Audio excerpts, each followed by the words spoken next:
नमस्ते दोस्तों, PF passbook की वेबसाइट में बहुत सारे बदलाव हो गए हैं। आप इस वीडियो को देख लीजिए ताकि आपको कन्फ्यूजन ना हो कि पासबुक का बैलेंस कहाँ चेक करना है, क्लेम स्टेटस कहाँ चेक करना है। तो सीधे आपको स्क्रीन पे मैं दिखा रहा हूँ कैसे इसे लॉगिन करना है। तो यहाँ आप यूएन नंबर पासवर्ड अपना डालेंगे। इसके साथ में ही यहाँ पे फॉरगेट पासवर्ड का ऑप्शन दिया गया है जो कि अभी काम नहीं कर रहा है। आप नीचे करेंगे तो फॉरगेट पासवर्ड का दिया हुआ है, ये काम नहीं कर रहा है। यहाँ आपको फॉरगेट पासवर्ड करना है तो आप मेंबर होम की साइट पे जाके फॉरगेट पासवर्ड करेंगे। आपको कुछ इस तरह का पेज नज़र आएगा। इस तरीके से आप अपना पासवर्ड बना सकते हैं। फिलहाल हम यहाँ साइन इन करते हैं। इनवैलिड कैप्चा आए या फिर इनवैलिड टोकन आए तो आपको परेशान नहीं होना है। ये वेबसाइट जो है पहले से ज़्यादा हैवी हो गई है, तो अब इसको चलने में ज़्यादा नखरे होंगे। जब आपका इस तरह लॉगिन हो जाएगा तो आपको यहाँ मोटा मोटा क्या क्या चीज़ें देखनी है। सबसे पहले यहाँ आपको अपना नाम नज़र आएगा, यहाँ लॉग आउट करने का नज़र आ रहा है, और यहाँ लोडिंग जो नज़र आ रहा था वो इसलिए आ रहा था क्योंकि इस वेबसाइट पे बहुत सारी चीज़ें डाल दी गई हैं। अगर चीज़ें ज़्यादा हैं तो लोड होने में भी ज़्यादा टाइम लगेगा। तो हम यहाँ पे मेन पेज देख लेते हैं। यहाँ होम है, प्रोफाइल है, पासबुक है, क्लेम है, सर्विस हिस्ट्री है, कैलकुलेटर है। पहले क्या आता था? पहले सिर्फ आता था पासबुक और क्लेम स्टेटस आता था। अब ये दो की जगह अगर 20 चीज़ें डाल दी गई हैं तो निश्चित तौर पे समझना बहुत सारे लोगों के लिए मुश्किल होगा, लेकिन मैं यहाँ कोशिश करूँगा कि आसान तरीके से आपको समझाऊँ। सबसे पहली चीज़ ये है कि अभी हम होम पे हैं। यहाँ पे आपको आपका बैलेंस नज़र आ रहा है जो कि जिस मेंबर का है उसका है 5,57,000। एम्प्लॉय शेयर मतलब अपना हिस्सा, एम्प्लॉय शेयर मतलब कंपनी का हिस्सा। यहाँ पे जो जानकारी मिसिंग है वो पेंशन की जानकारी नहीं दी गई है। यहाँ आप देखेंगे तो यहाँ पे पेंडिंग रिक्वेस्ट है। पेंडिंग मतलब कोई अंडर प्रोसेस है तो वो यहाँ नज़र आएगा। मेन बदलाव जो किया गया है वो ये है, ये ग्राफिक्स दिए गए हैं। अगर आपने इकोनॉमिक्स पढ़ी है तो यहाँ पे ये जो होती है ये चीज़ें पाई चार्ट बोला जाता है।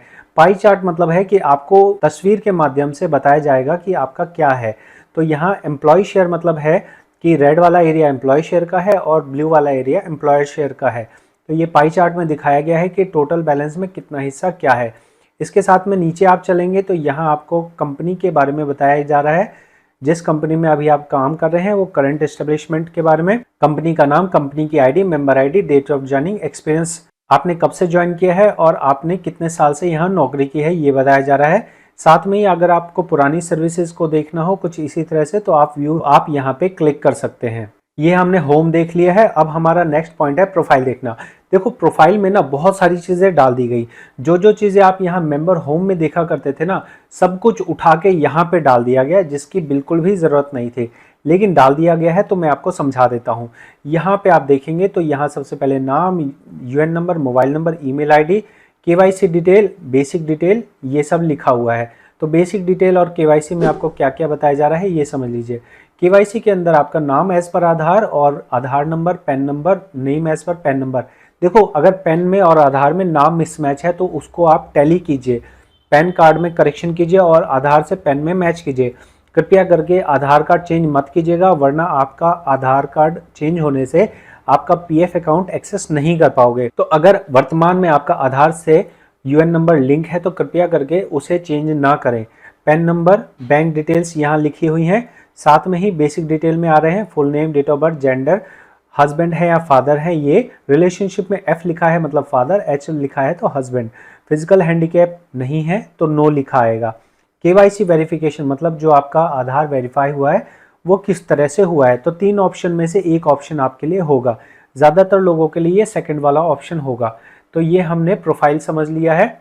मेन जो हमारा काम है वो पासबुक से होगा। तो जैसे हमने ग्राफ देखे थे वहाँ पे वैसे ही यहाँ पे भी ग्राफ डाले गए हैं। यहाँ सबसे पहला ऑप्शन है मेंबर आईडी का। अगर आपने एक से ज़्यादा कंपनी में काम किया है तो सबसे पहले आप मेंबर आईडी सेलेक्ट करेंगे। उसके बाद आप यहाँ देख रहे हैं यहाँ ओवरव्यू मतलब मोटा मोटा क्या है। तो मोटा मोटा मतलब यहाँ पे ये बना कि टोटल बैलेंस मतलब आज के समय पे टोटल बैलेंस क्या है। इसके अलावा यहाँ एडजस्टेड बैलेंस कुछ लिखा हुआ है। ये अभी क्लियर नहीं है कि एडजस्टेड बैलेंस किसको समझ रहे हैं। एम्प्लॉय शेयर मतलब अपना हिस्सा, एम्प्लॉयर शेयर मतलब कंपनी का हिस्सा। इस साल आपने कितना इंटरेस्ट कमाया है, आपका टोटल इस साल जो ट्रांसफ़र आया है, आज के साल में जो ट्रांसफ़र आया है वो यहाँ लिखा जाएगा। साथ में ही अगर आपने इस साल में कोई विड्रॉ किया है तो वो यहाँ पे आएगा। तो ये एक ओवरव्यू ऊपर बताया गया है। फिर हम नीचे चलते हैं तो हमें यहाँ पे जैसे हमने बाहर ग्राफ देखा था वैसे ही कुछ नज़र आ रहा है। ग्राफ को समझिए, यहाँ पे लिखा गया है साल और यहाँ पे लिखा गया है अमाउंट। मतलब अगर आपने मैथ्स पढ़ी होगी तो ये हम जो है वो इस तरह से बनाते थे, एक तरफ टाइम और एक तरफ वैल्यू। तो कुछ इसी तरह से यहाँ आपको समझाया जा रहा है कि एक एक साल में आपका कितना कितना पीएफ बना है। तो यहाँ पे जो ये ग्रे वाला एरिया है ये एम्प्लॉय का शेयर है और एम्प्लॉयर का शेयर ग्रीन वाला है, और जो ऊपर वाला ग्रीन है ये है इंटरेस्ट का। मतलब जो सबसे ऊपर जो ग्रीन सा नजर आ रहा है वो इंटरेस्ट है। जैसे आप यहाँ देखेंगे तो यहाँ ग्रीन नहीं है क्योंकि इस साल अभी इंटरेस्ट नहीं दिया गया है। साथ में ही आप यहाँ देखेंगे तो अगर मान लो आपकी सर्विस 2020 से होगी तो ये इतना बड़ा चार्ट आपको नहीं दिखेगा, आपको सिर्फ 3 एंट्रियाँ दिखेंगी जो 2020 से 2022 तक होंगी। तो यहाँ 2012 में इनका बैलेंस कितना जमा हुआ था, 20,000 रुपये। ऐसे करके हम ग्राफ से रीड कर सकते हैं कि हमारा किस साल में हमारा कितना कितना जमा हुआ है। तो ये सबको समझने का नहीं है, लेकिन आपको मैंने बता दिया है क्योंकि ये ऑप्शन दिया हुआ है। अब नीचे आप आएंगे तो यहाँ आपको मेन चीज़ समझने की है। सबसे पहले देखिए यहाँ मेंबर आईडी लिखी है, उसके बाद ओपनिंग बैलेंस लिखा है, साल के शुरू में आपका एम्प्लॉय शेयर कितना है, एम्प्लॉयर शेयर कितना है और पेंशन कितना है। तो यहाँ पे जो पहले फॉर्मेट था उसमें ये टैक्सेबल और नॉन टैक्सेबल वाला पैरा जोड़ दिया गया था जो कि हमारे काम का नहीं है। वो कुछ इस तरह का फॉर्मेट था, आप यहाँ देख सकते हैं कुछ इस तरह का बना के दिया गया था, तो ये हमारे काम का नहीं था। अभी वाले फॉर्मेट के अंदर आप देखेंगे तो यहाँ पे 12 महीने हैं और यहाँ पे उन महीनों में कब का पैसा जमा हुआ है ये है, कौन से महीने का पैसा जमा हुआ है ये है, एम्प्लॉय शेयर आपका कितने रुपए पे काटा जा रहा है, मतलब आपके पीएफ का वेजेस कितना है वो यहाँ लिखा जा रहा है, पेंशन आपका कितने रुपए पे काटा जा रहा है वो यहाँ लिखा है। तो ज़्यादातर लोगों का मैक्सिमम यहाँ पे 15,000 ही होगा। हो सकता है आपका पीएफ कट रहा हो 27,000 पे और आपका पेंशन कट रहा हो 15,000 पे, तो इसमें घबराने जैसी कोई बात नहीं है। फिर आपका एम्प्लॉय शेयर मतलब आपके सैलरी से जो कटा है वो यहाँ पे नजर आएगा 12%, कंपनी ने जो जमा किया है वो भी 12% यहाँ पे होता है। तो 12% में 3.5 यहाँ पे और 8.5 यहाँ पे, तो इस तरह से आपको यहाँ एंट्रियाँ नजर आएगी। अगर आप पैसे निकालेंगे तो आपको यहाँ पे विड्रॉ की एंट्री आएगी और यहाँ पे आपका आगे चल के नेगेटिव बैलेंस आ जाएगा। तो इस तरह आप साल दर साल यहाँ पे अपना बैलेंस चेक करेंगे। नीचे आएंगे तो यहाँ पे हो जाएगा कि अच्छा आपका ओपनिंग बैलेंस 1 था, उसके बाद हर महीने की एंट्री आई, उसके बाद टोटल कंट्रीब्यूशन इस साल का आपका बना ये, फिर आपका जो पिछले आईडी से ट्रांसफ़र अगर कोई आया होगा तो वो यहाँ पे नज़र आएगा। एंट्री ऊपर भी नज़र आएगी लेकिन उसका यहाँ पे समरी यहाँ पे लिखी रहेगी।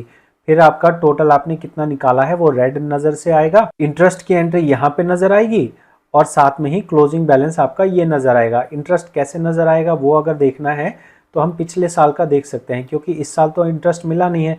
तो पिछले साल का हम इंटरेस्ट अगर देखेंगे तो हम साल सेलेक्ट कर रहे हैं और ये लोड हो रहा है, लोड होने में टाइम लगेगा तो वेट करना पड़ेगा आपको।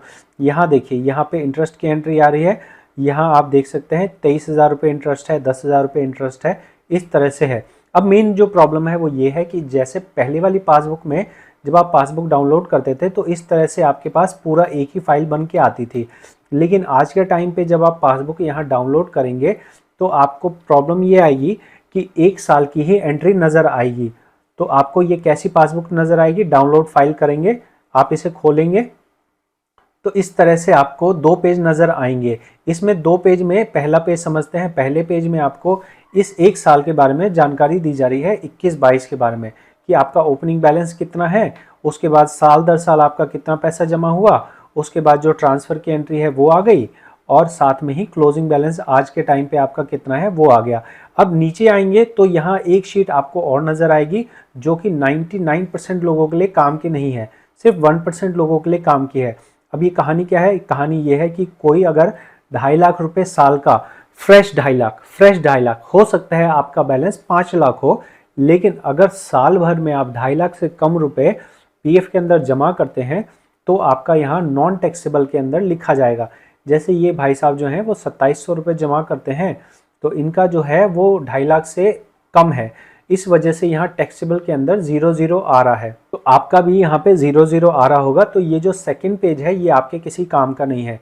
तो अब करना क्या होगा, अब करना ये होगा कि अगर आपको बैलेंस अपना समझना है तो मेन पॉइंट आपको अगर बैलेंस जानना है तो होम पे जाइए और होम पे जो मोटा मोटा आपको नज़र आ रहा है एम्प्लॉय शेयर वो देख लीजिए। और अगर आपको साल दर साल का पासबुक चेक करना है तो आपको पासबुक वाले फॉर्मेट पे जाना है और उसके बाद आपको जैसे यहाँ 2022 सेलेक्ट किया गया है तो 2022 का डाटा देख सकते हैं, 2021 का देखना है 2021 का देख सकते हैं। और हर बार यहाँ पे ये देखेंगे तो कलर चेंज आएगा, तो यहाँ ये गिरगिट की तरह रंग बदल रहा है यहाँ पे, ठीक है। तो इतना समझ गए, यहाँ तक हमने बता दिया पासबुक के बारे में। इसके आगे जो है वो क्लेम है, सर्विस हिस्ट्री है और कैलकुलेटर है। तो अगली वीडियो देख लीजिए ताकि आपको ये 3 पॉइंट भी समझ आ जाए। एक वीडियो में इतना लंबा बताना अच्छा नहीं रहता है। और ये ज़रूर बताइए कि आपको ये नया फॉर्मेट कैसा लगा। मेरे को तो ज़्यादा अच्छा नहीं लगा। मेरे हिसाब से जो हमारी आधी से ज़्यादा जनता है, 50% जो जनता है वो 12वीं पास है, 12th पास होगी, तो उसके लिए इतना सब मुश्किल समझना काफ़ी मुश्किल है। तो उसको सिंपल सा एक फॉर्मेट देना चाहिए था जहाँ पे उसको एम्प्लॉय शेयर कितना है, एम्प्लॉय शेयर कितना है और कितना पेंशन है ये बता देना चाहिए था। इतना सब ग्राफिक देने की ज़रूरत नहीं थी। 99% लोग इस चीज़ को समझ ही नहीं पाएंगे, ये इतना ज़्यादा जो तामझाम कर दिया है। तो आपका क्या ओपिनियन है ज़रूर कमेंट में बताएं। बहुत बहुत धन्यवाद।